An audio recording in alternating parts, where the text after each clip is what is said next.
good evening. I'm Mark Tate. And I'm Veronica Corningstone. Tonight's top story takes place deep in the heart of Los Angeles, where a former police officer takes on a case that just might be bigger than him.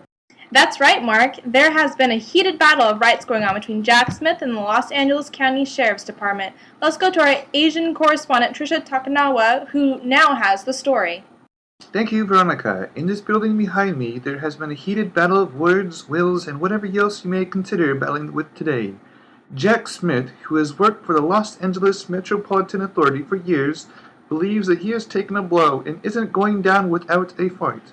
Now, Trisha, we have heard that this case has been ruffling feathers on everyone involved. That's right, Veronica. The Los Angeles Sheriff's Department specifically gave precedent for a review process, and Smith didn't pass it but believes that because the contract said that there would be mutual agreement that he is entitled to a job. But maybe in a lesser capacity, our courtroom correspondent Hans Lichter has more. Recently, the Los Angeles County Metropolitan Authority, or LAMTA, switched their contract from County of Los Angeles Police to county sheriffs for their law enforcement needs. In the transition, a contract was signed by all parties. The contract states that all LAMTA police officers who want to transfer to the county sheriff's department and who pass the required review will be able to transfer without any changes in rank or loss in salary, and that the decision would be made upon a mutual agreement.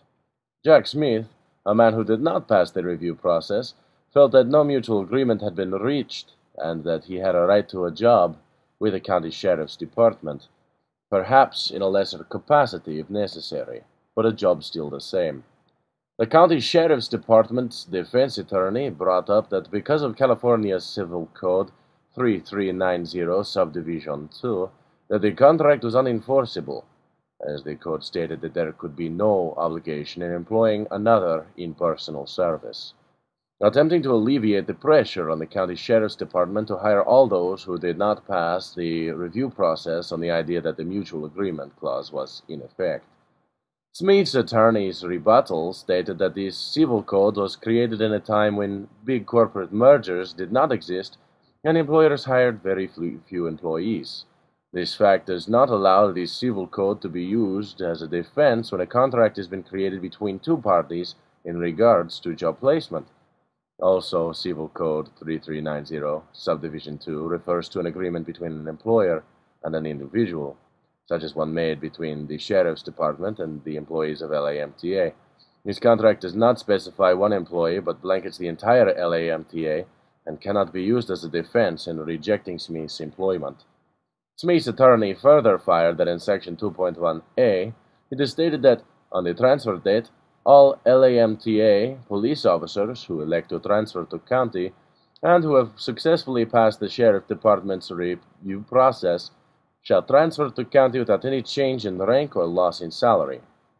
For sworn personnel who have not passed the Sheriff's Department's personal review process, the parties shall meet and reach mutual agreement on the placement of such personnel, and this entitles him to job placement within the county sheriff's department.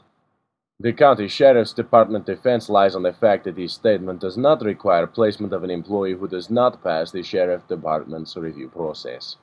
The fact that this statement does not explicitly state that if no mutual agreement is made, there will be no placement of the employee allows Smith an alleyway into job placement with the sheriff's department.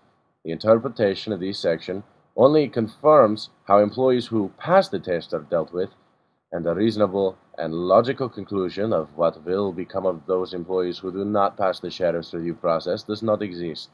Therefore, a contract to give the former employee a position within the county must be upheld based on the clause of mutual agreement. Hans Lichter, CSUF News, Los Angeles. We are still waiting on a decision, but Hans told me a little earlier that he expects the judge will side with Smith on this one, who, according to the contract wording, should receive compensation of a job before this is all through. He has to be offered a job because of mutual agreement clause. Mark. Thank you for that report, Tricia. The pleasure is all mine, Mark. Now, a scary incident earlier this morning where a woman was almost raped in her own bedroom when a roof intruder used a garbage can to climb through her window and attack. We apologize for the terrible feed coming through here, but it looks like we have solar flares affecting this feed. But Elizabeth Gentle is on site with the story. Elizabeth. And Mark, the woman, the victim, tells us that a man broke into her house and tried to rape her. Her brother went in and he tried to help her out, but the man got away, leaving behind, though, evidence of his visit. Kelly Dodson was asleep with her little girl inside their apartment on Webster Drive when I was attacked by some idiot from out here in the projects. Dodson says her attacker used a garbage can to climb onto the unit's ledge, open the upstairs window, and then he got in bed with her. He tried to rape me. He tried to pull my clothes off. Dodson struggled with her attacker, knocking over items in her bedroom. Antoine Dodson heard his sister scream and ran to help. Well, obviously, we have a rapist in Lincoln Park. He's climbing in your windows. He's snatching your people up, trying to rape them. So y'all need to hide your kids, hide your wife, and hide your husband because they're raping everybody out here. The attacker got loose and went out the upstairs window, but he did leave something behind. We got your T-shirt. You done left fingerprints and all. You are so dumb. You are really dumb, for real. A crime scene investigator photographed and dusted for prints on the lid of the garbage can and the window pane and ledge. Dodson says he's never seen the perp before, but sends this warning to whoever is responsible.